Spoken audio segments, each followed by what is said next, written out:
Okay, Jenny, so what was the goal of your lesson today?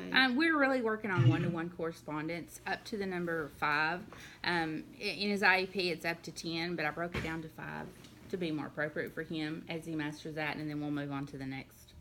I will say that I was a little concerned at first about the clothespins due to his fine motor difficulty, and I noticed that you had to provide quite a bit of support, Yes, to stabilize the card to where he could. He has left hand.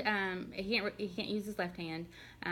It's very weak, and so I would hold the card, and he would place the clips on the appropriate dots for the appropriate number.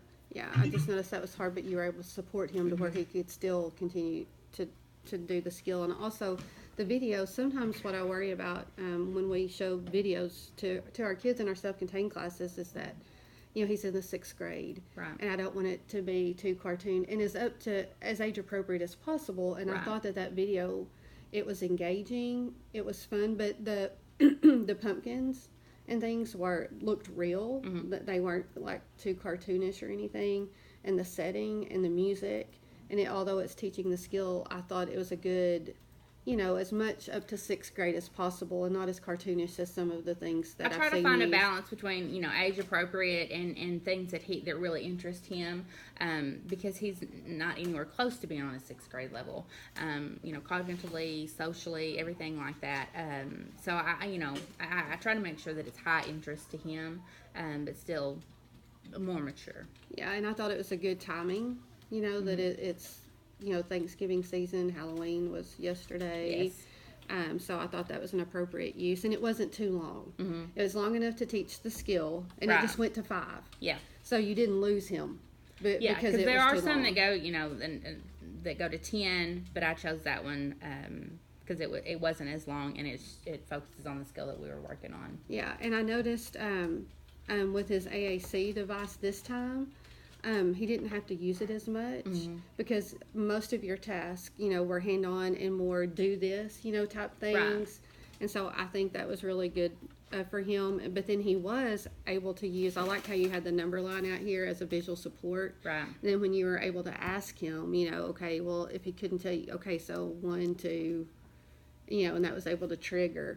Go back and recount and see if he can recognize that number. Right. And I noticed 4 tends to be He does great with 1, 2, and 3, and then 4 is a little more difficult. It's just not in there as good as we want it to.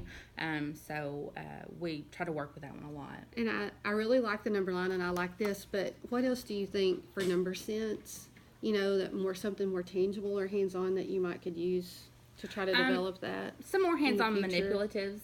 Some games that focus on one-to-one correspondence would be good for him. Anything that he can tangibly touch and manipulate would be good. And I know it's a little more difficult with his weakness in his fine motor skills, and I know that makes it harder, and that's why the clothespins.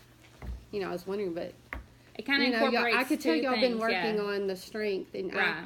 And so how have you been working on, getting his strength to where he could one activity that we have is he has to take tweezers and pick up these little puff balls and place them into, it's a ice cube container is what it is. But it really works on him grabbing and placing, and it ties into the paper. So you've worked with his occupational therapist? Yes. To try to I know he gets therapy, but it seems like that y'all have tried to incorporate some of those activities into his daily routine. Mm-hmm. And so this was another math skill that we worked on, and I can tell that math is a weakness. It is a weakness for him. So we try to incorporate it every day.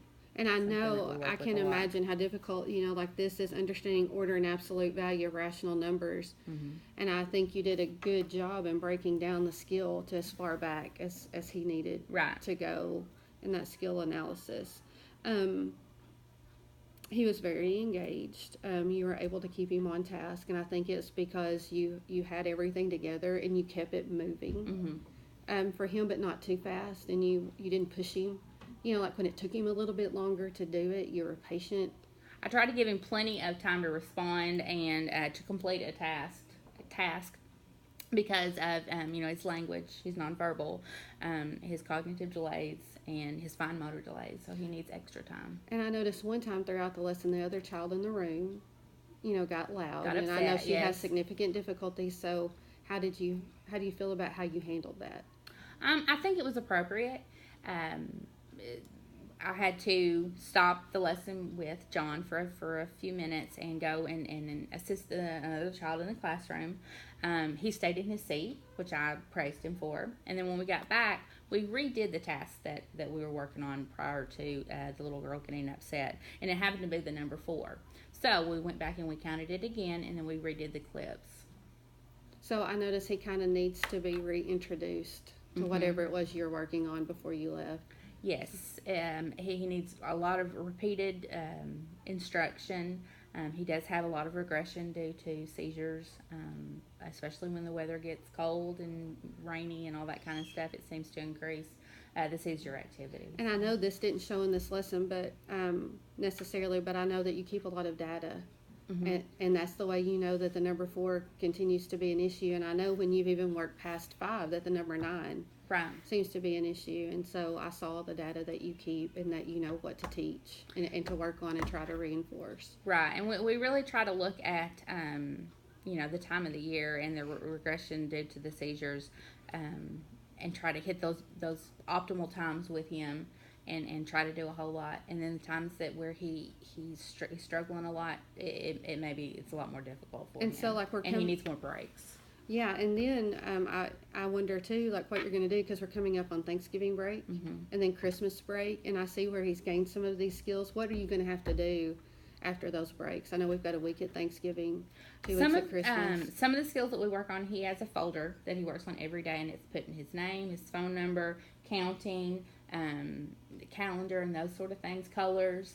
We're going to send that home with him over the break so that his mom can work with him on that. She also works with him for the table setting that the lesson we did earlier. And we're just going to have to see where he is when he gets back. A week's going to be hard. 3 weeks is going to be really hard. Yes. It's going to be kind of like starting over. But hopefully he can regain those skills that he had before within a reasonable amount of time. I can really tell that you have that early childhood background. And that you used to work with the little ones, and that serves you really well with these severely cognitively and developmentally delayed children. Yeah, that's, you really got to get down on what their level is and provide them with lots of hands-on experiences. And lots of exposures. And just keep working on it and doing it and doing it and doing it. Well, thank you so much for having me today. I enjoyed watching.